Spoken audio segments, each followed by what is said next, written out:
Go Blue, and welcome to another instant reaction post-game show here on the Michigan Podcast channel.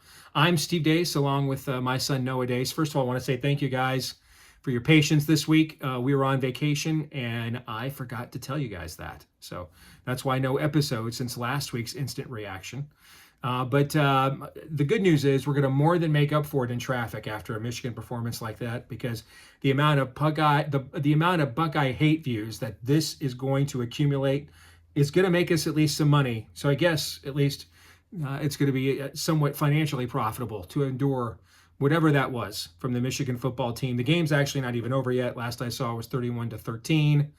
I've barely watched. I think I've watched a combined 5 plays in the second half. No, I don't know how much of it that you've seen. This one looked pretty much over to me on the very first drive, with the way that USC was able to establish the line of scrimmage. They had over about 250 yards at the half. This looks like the worst rush defense that Michigan's going to post in a game and since the COVID year. Against Wisconsin. Just really, I thought, a complete and total program unraveling. Once Justice Haynes went out of the game, it was clear that Michigan just had really nothing left in the game. It was just kind of just grasping at straws, trying stuff, dominated on the line of scrimmage on both sides as well. So I've not even seen the box score yet, don't really care. But I have some big picture items about this game that I'm going to bring up. But first, Noah, I'm going to turn it over to you to give kind of your thoughts. First off, I want to say I'm not mad. I'm just disappointed. Mainly, I'm joking. I'm pretty mad, I would say, in general. I think a lot of the major issues stem just from coaching as a whole. There's no reason why we should be playing 10, 15 yards off the ball. All our DBs should. There's really no reason why. And I think if I was USC, I would have done exactly what they did, and that was look at the film and see what Michigan does. They overcompensate on blitzes, and they'll play 10, 15 yards off the ball. So what are you going to do? You're going to call short screen passes and then just live between this 5 to 10 yards, not really take any shots, and then you're going to pass for nearly 300 yards. I don't remember exactly what the stats were, but that's what it felt like at least. You're going to pass for 300 yards just off screen passes. You're going to do that all day long, and then Michigan's not going to make any adjustments for some reason. That's all they can do is that.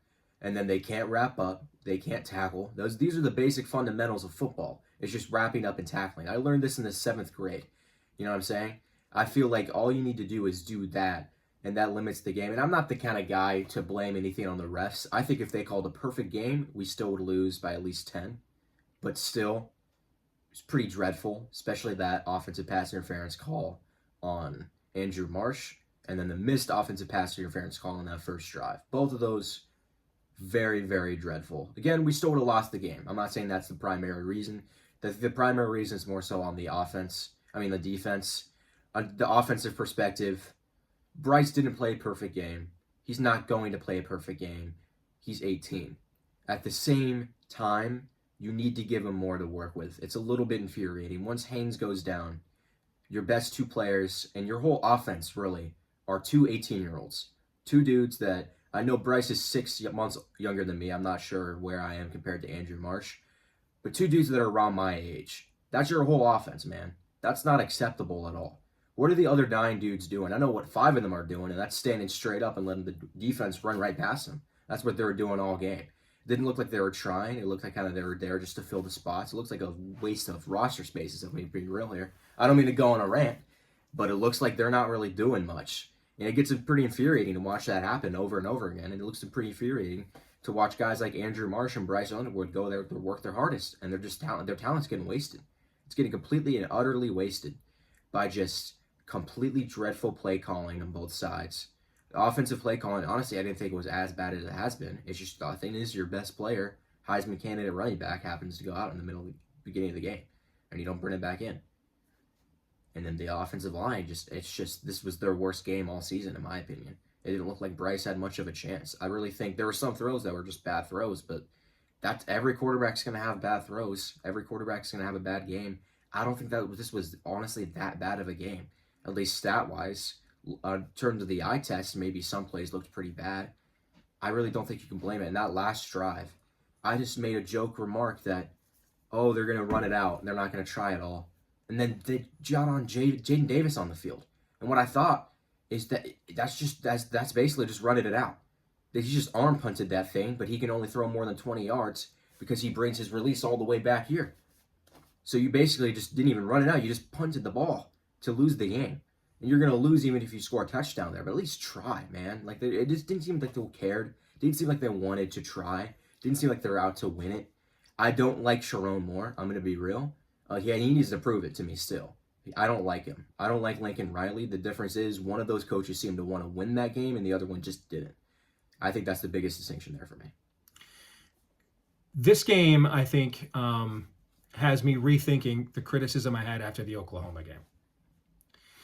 And I think after the Oklahoma game, if you go back and watch what we said, it was about, hey, they clearly put a handcuff on Bryce. They clearly wanted to try to grind the game out, shorten the game. They have a Porsche. I think the line, one of the lines we had was they brought a Porsche to a tractor pull with Bryce. I'm rethinking that now. In fact, I think that it's the worst case scenario is more true. I think that actually was the right game plan for Oklahoma. Because I think what you saw here in this game against a defense that can't hold that Oklahoma defense's jockstrap. It can't even come close to that. And what you saw in this game was when we actually needed to expand the game plan, it just wasn't there. He's not ready to be that guy. He's not. And you see the traits, when he rolls out those sidearm throws he hits on a line. There's maybe 5 guys that are not playing on Sunday that can make some of those throws. So you see the traits there of why he was the number 1 overall recruit, but he's nowhere near a quarterback right now. He's a traits guy, and I think in the end you can also see based on and I agree with almost basically every word you just said. Once Haynes went out, we had no real difference maker. And that was only game 2, right? So you wonder how much freshman receivers, unless it's a Jeremiah Smith level recruit, aren't typically star players anyway at any school. And let alone guys who were good recruits. I mean, Marsh was a consensus top 100 recruit, but he was not a Jeremiah Smith or DeCorian Moore level recruit. So game 2, clearly he's not ready to be a guy that's going to carry your offense, because what you just said was true. Once Justice Haynes went out, the only 2 players on offense that belonged in that field were 18-year-old kids, Andrew Marsh and Bryce Underwood. Everybody else looked overmatched. Jordan Marshall's an okay back. Yeah, Jordan Marshall on a good Michigan team's a good number 2 back, right? But the talent drop off between him and Justice Haynes is quite noticeable. And I just think that what you're saying is there's not much of a team there. The best pass rusher on our team is a guy that just started pass rushing the quarterback 3 weeks ago, Shayshawn Barham. They don't really have a shutdown corner. Our best defensive back is coming off 2 knee surgeries and only could play 20 snaps in his first game back last week. That's Rod Moore. And that's our best defensive back. I think we just have a very overrated team. I think we all very much overrated our team. I thought we would lose here in Oklahoma at the start of the year. But what has me concerned is I don't think we're actually better anywhere on the field than we were at the start of the season without Justice Haynes in the game. Justice Haynes is the one area where I can tell you right now we are better than we were at the start of the season. I don't think the offensive line is better than we thought we had at the start of the year. I don't think any position group is. The defensive line is way worse than what we thought at the start of the year. That Michigan defensive line it's quite possibly the most overrated unit in college football other than Penn State's offensive backfield. That defensive line, when against Oklahoma, could not even produce stalemates. It got absolutely dominated by USC today, one of the softest teams in the Big Ten. So what's that say about us? So there's really nothing here to hang your hat on at all. As you look forward to the future of this season, I think it's possible that Bryce Underwood catches fire, and given what the schedule is, we could win the rest of the games until Ohio State. I think it's possible we might lose 2 or 3 more games. I think anything's on the table because there's just nothing here without Justice Haynes other than Bryce Underwood, and it's just going to be a matter of what's his development look like between now and the end of the year. The program offers nothing else. There's no defense to hang your hat on. There's no offensive system to hang your hat on. You're really just dealing with Bryce Underwood and what his development will look like between now and the end of the year. and how much that can make these other guys better than they probably are. I mean, I think USC just exposed that. It's a middling team, pretty good team, probably, depending on their schedule, top 20 to top 40 team. That's probably where Michigan is. That's probably where a lot of college football teams are, right? The problem is, this gets to a bigger point, and I'll make this point more on Michigan podcast when it's not an instant reaction. But for now, let me just tease this. I think a lot of you need to understand that this is not the same sport that you watched all your lives. And I think that's particularly true for people my age and older. This idea that Chiron Moore is going to get 2 or 3 more years to learn how to do this job is not true. This idea that Ward won't fire his guy, Ward is not in charge. This is a different sport now. And you have to understand, you know how many texts Larry Ellison got tonight from his friends mocking him and laughing at him? All his billionaire buddies texted him tonight, sitting at home in their mansions watching that. Dude, you paid all this money for this claptrap? I promise you that happened, because I work in politics. So I'm around people that have this kind of money. I talk to them. I've raised money from some of them, in fact. And so they're human beings just like us, except the one thing that's different about them is because of the amount of money and power they have, they actually think and assume that they can just make things happen instantly and don't have to be patient. Like a regional VP at Oracle who gave this performance tonight would be fired tomorrow. And Larry wouldn't say something like, well, who else do we fire this regional VP? Who else will we get? We'll just get another one. And if that guy sucks, we'll fire him. And that guy sucks, we'll fire him. We'll fire him, keep firing him until we get the guy we want. Or, well, the super regional, the executive VP likes that regional, and then he's gone too. This is a new world now where guys write big checks for players. And it's not for performances like what you saw tonight. What you saw tonight was the entire Michigan football program became unraveled this evening. Wink Martindale just flat out had his pants pulled down by Lincoln Riley, and there's just no other way to put it. Absolutely had his pants pulled down. And you're going to face the exact same kind of offense next week with Jedd Fisch, and arguably a more dynamic quarterback. Jed's going to see all this film run the exact same stuff. So I don't know where they go from here. Bryce got beat up pretty bad. He was limping around. Frankly, I thought they should have taken him out of the game earlier than they did. Who knows what the situation is with Justice Haynes. I'm sure Chiron will probably tell us after the game he's fine, could have gone back in. Like he told us last year in the USC game that Will Johnson was fine and could have gone back in. How many downs and plays did Will Johnson play after the USC game last year? Do you remember? Zilch. But he was fine and he could have gone back in. They'll just lie to us. We won't know the truth until game day. Who knows? Hope he's okay. But when he went out, it was 7-7 or 14-7 at half. You would think if he could play, they'd have brought him back in. So I think there's a lot of things on the table right now. There's no brand in this program. There's no smash. There's no vertical passing game. There's a few good players that could be great. Justice Haynes has been great, can be great. Bryce Underwood, we think, can be great. After that, what is Michigan football?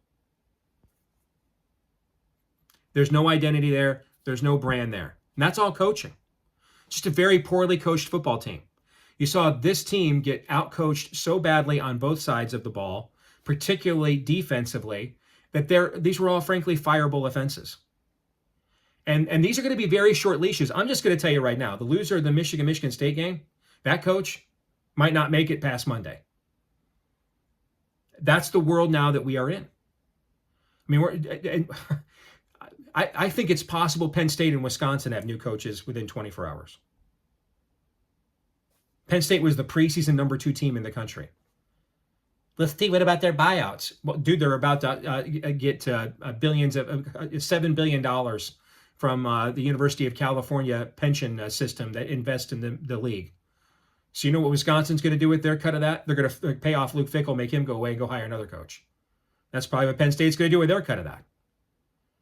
And hey, if the guys in administrations at places like Michigan still think that they're the ones calling the shots, what the guys who write the checks will do is to simply say, we just won't write any more checks then. You're right, you're in charge, you're right. But go get him, coach, go get him. And then when you don't have the money to get the kind of players you want and the results in the field fall apart even more, then everybody gets fired. Those guys come back in and they reassert their power. That's how it'll work. That's the world we're now in. And I think a lot of you just probably don't understand that yet, but need to. This kind of performance tonight was inexcusable. This was a nationally embarrassing performance by the Michigan football program. And hey, there have been nights like this. Lloyd Carr had some bad nights. He's in the Hall of Fame. Bo Schembechler had some bad nights. He's in the Hall of Fame. Jim Harbaugh had some bad nights. He will be in the Hall of Fame. He might be in both the college and NFL Hall of Fame as a coach, frankly. But those were different eras. Those weren't eras when players were procured by people stroking big checks. And I don't know what business you all work in, but every business I've ever been a part of or covered, the people signing the front of the check were the ones actually in charge every single time. And all the people that wrote a check for this tonight, I promise you, they're all embarrassed. They're all as frustrated as you are. They're as embarrassed as you are. They're saying they're dropping all the same 4-letter bombs at home in their mansions and on their text to each other that all of you are. They're doing all the same things. But the difference is they actually think they're empowered to make things better and change things, that they don't have to just sit here and let things happen to them. They're used to making things happen. And this is the world that we are now in. And I think that I do not believe Chiron Moore will survive a 6-6 or 7-5 season if it doesn't include a win over Ohio State. I don't. That's not even an argument whether he should. I just don't think he will.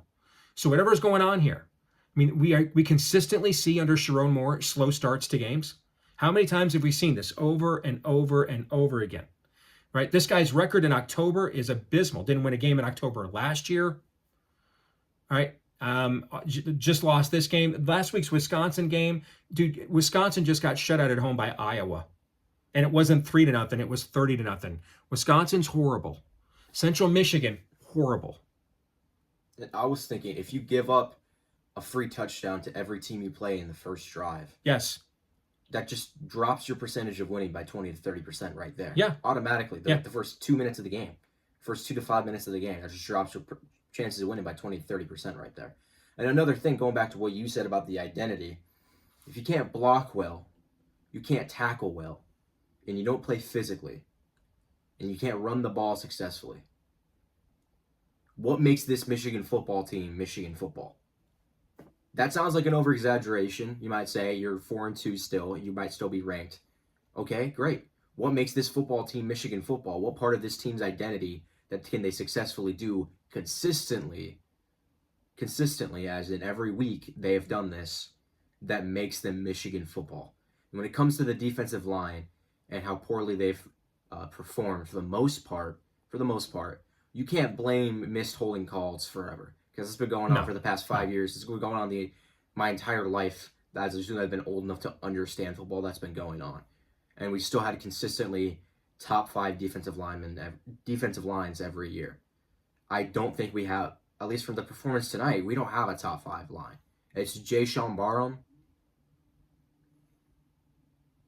who I don't really know. Just honestly, it's Jay Sean Barham, Justice Haynes, Bryce Underwood a bit, Andrew Marsh. That's the team from what I watched tonight. And Underwood and Marsh, like you said, I mean, they're just kids. They're 18. Yeah. They're 18, and they're gonna make mistakes. Like that one play. Listen, that interception, that should have been defensive holding. That wasn't even the receiver was grabbed. Our receiver was grabbed while the ball was in the air, no flag. Again, that has nothing to do. The announcers went off and on about what a terrible read that was. Well, one of the reasons why it was a terrible read is the receiver got grabbed by the shoulder pads as he was running down the field. And I don't know what football Todd Blackledge watches. Throwing the ball to Samaj Morgan is, essentially going to the craps table in Vegas and just deciding to put your mortgage, all on, bet it all on red. It's a flip of a coin whether he even catches the ball. The fact that Samaj Morgan plays as much as he does is indicative of the holes that exist on this roster. There's 14 receivers on the Michigan roster, and by position. But we really only have 2.5 receivers that you could put in a game that matter. I want to know, where's Peyton O'Leary? Where's Kendrick Bell? Fred Moore dipped, so obviously I'm not going to ask where he is. So where's Peyton O'Leary? Where's Kendrick Bell? Where's Jamar Browder?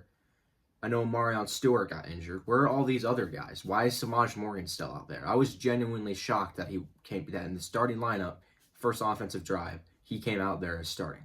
I don't understand what they see in him. Because if he's still out there, either that's a horrible, horrible decision by the coaching staff, or the rest of the room is really that bad. I don't think I want to know the answer. Either way, it's not a good answer that you want to hear. But I mean, if you're thinking in terms of the guys I brought up, Jamar Browder, Peyton O'Leary, Kendrick Bell, neither of them have really seen the field a lot. Kendrick Bell, I think he had one pretty big receiving play in the first game. Other than that, in the game last week, there was a play that he dropped, but that's a pretty hard ball to catch that you're not going to expect every single receiver to be able to get up there and catch all the time. Still should have caught it, but still, that's like one play. Peyton O'Leary, slow white dude. He can catch the ball, though. That catch he made against Ohio State last year, if he didn't make that catch, we might not have won that game. You know what I'm saying? We need people to go out there and be able to catch the ball. Andrew Marsh is the kind of guy that you can put at both the Z and the Y, I feel like. And if you take a guy like either of those three guys I mentioned that have a bit more size, you can put them at the Z. So I don't know why they're not out there and why you don't switch Andrew Marsh to the Y. I don't understand why Samaj Morgan's still out there at all. If you can't trust him to get open, you can't trust him to catch the ball, you can't trust him to return punts, you can't trust him to get good run after catch, what is he doing? What is his purpose in this team? I don't get it. Same thing with Brandon Hillman. If you can't trust him to tackle, if you can't trust him to keep his head on straight and not go like this at the other team's sideline, and you can't trust him to cover, and you can't trust him to know when to swat the ball down or when to pick it off to boost his own stats, what is his role on this team? What are half these guys' role on this team? What's stopping this person from being out there? What's the difference between Brandon Hillman and Jaden Mangum? What's the difference here? I don't understand. I don't think Jaden Mangum would have done that. I assume Jaden Mangum knows how to wrap up. I mean, I've seen a few plays where he's with tackles. I've seen every defender at least once or twice, or not even more once or twice, more than that, several times a game, just whiffing tackles, not wrapping up. If that's every single player, that's a coaching staff issue. That's not an individual player issue. If every player struggles with the fundamentals, if the entire offensive line struggles with the fundamentals, that players still should know better, but fundamentally that's a coaching staff issue, and that's not a player issue. And those things need to be fixed. And I think they need to be fixed sooner rather than later, because if you can't tackle the first drive of every game on defense, you're automatically going to give up 7 points every single drive. We're going to lose to Ohio State if that happens. Mm-hmm. You're not just going to be able to give them free points. That's not how that game's going to work. Last year it was 10-13. You can't, if they get just a free touchdown like that, we lose that game last year. That's not how it's going to work. That's not going to fly every single day, every single week. Not every team's Wisconsin, and then we can cruise in there and beat him 24-10 and pretend like we never even showed up in the first place just because we're just that much better. Hey, Northwestern won at Penn State. I know Penn State's the most overrated team of all time. Still, it's hard to win in Happy Valley. Purdue won in Minnesota. We've already played all the softest teams on our schedule. We've already played them all. Let's close with this. I thought there was back-to-back plays, back-to-back plays early in the game that kind of summarized where this program is right now. All right? 3rd and 5, Michigan's in plus territory early in the game. And Marlon Klein is he's one of your captains. He's one of your freaking captains. He's looking right at the ball. You can see him look right at the ball. And then he jumps off sides anyway. So you can see when it's being snapped, he's looking right at it. He's looking right at it and then moves and gets a false start penalty anyway. Then the next possession, the offensive line, it's literally a jailbreak against Bryce Underwood. They block nobody, which puts way too much pressure on an 18-year-old kid. He, of course, tries to play hero ball and do too much and gets sacked. And so a promising drive gets taken out of field goal range and ends up with nothing. And to me, that right there is a euphemism for this football program. Your senior captain making a mind-numbing, inexcusable mistake when he's watching the ball, but he jumps off sides anyway. There's the lack of discipline in coaching. Then how the offensive line for 2 years under Grant Newsom has been an absolute disaster. And then against teams that let me put it this way, a disaster against the teams we actually want to beat, that you get paid at Michigan to play, it's been a disaster. And then, of course, the 18-year-old kid has to do it all on himself, and he's not ready to do that yet, and calamity happens. And I thought that summarized where we are as a football program, and the clock is ticking for Chiron Moore and this staff, absolutely, after tonight. Go Blue.